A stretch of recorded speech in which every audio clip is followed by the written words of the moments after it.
Assalamualaikum warahmatullahi wabarakatuh. Saya Nur Afifah Anggreni dengan NIM 9030118056. Pada kesempatan kali ini saya akan sedikit membahas tentang perilaku konsumtif di kalangan remaja, di mana kita sudah sama-sama tahu bahwa masa remaja adalah masa transisi perkembangan antara masa kanak-kanak menuju masa dewasa, di mana seorang manusia sedang mengalami perkembangan baik secara fisik, psikologis maupun sosial.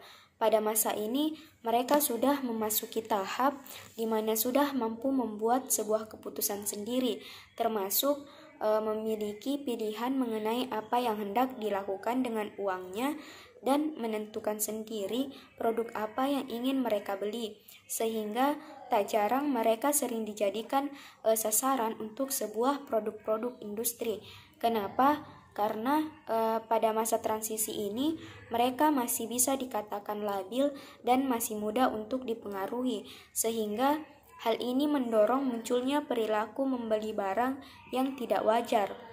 Dalam artian mereka membeli barang bukan karena nilai kemanfaatannya, namun lebih ke gaya hidup, ingin mengikuti arus zaman demi sebuah citra yang dibentuk oleh iklan, atau ingin mengikuti gaya hidup seorang selebriti, atau bahkan hanya ingin memperoleh pengakuan sosial.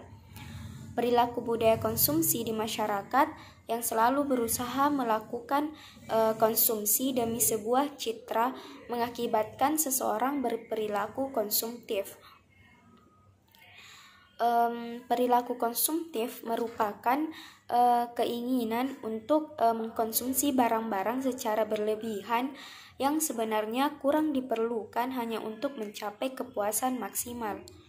Adapun faktor-faktor yang mempengaruhi perilaku konsumtif ialah faktor keinginan, faktor ekonomi, faktor gaya hidup, dan faktor media informasi.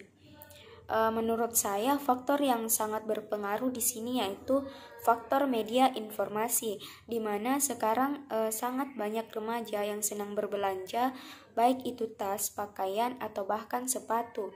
Tak jarang mereka membeli tanpa mengetahui fungsinya untuk apa, yang penting gaya yang utama, atau bahkan mereka membeli hanya karena ikut-ikutan. Mereka merasa kurang percaya diri ketika tidak mengikuti tren pada zaman itu, seperti contohnya berpakaian seperti orang-orang luar negeri dan bergaya ke barat-baratan. Nah, dari sini kita bisa melihat seberapa berpengaruhnya sebuah iklan. Mereka dengan sangat mudah berselancar di media sosial. Selain itu, kecanggihan teknologi juga membuat mereka terjebak dengan yang namanya rasa malas.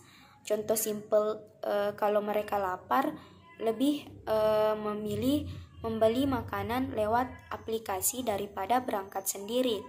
Tidak hanya urusan perut yang serba simpel, tetapi bahkan urusan kebutuhan sandan maupun pangan sudah bisa didapat hanya melalui sebuah aplikasi.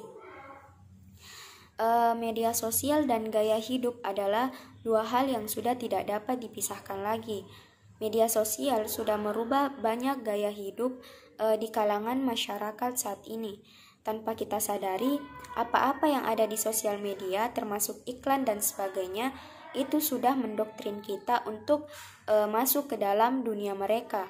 Pada pemaparan yang saya jelaskan barusan, semoga bisa menjadi acuan bagi teman-teman mahasiswa dalam menentukan barang-barang apa yang hendak dibeli, di mana dalam pembelian sebuah produk agar dapat bisa lebih mengutamakan apa yang menjadi kebutuhan, bukan berdasarkan keinginan atau bahkan hanya faktor sebuah gengsi semata, sehingga teman-teman tidak berperilaku konsumtif. Kita memang perlu untuk mengikuti perkembangan zaman, namun jangan sampai terbawa arus. Pandai-pandailah memilih dan memilah, jangan sampai terlalu mengikuti tren, malah akan menyusahkan orang tua atau bahkan bisa merugikan diri sendiri. Mungkin itu saja yang bisa saya sampaikan. Kurang dan lebihnya mohon dimaafkan. Assalamualaikum warahmatullahi wabarakatuh.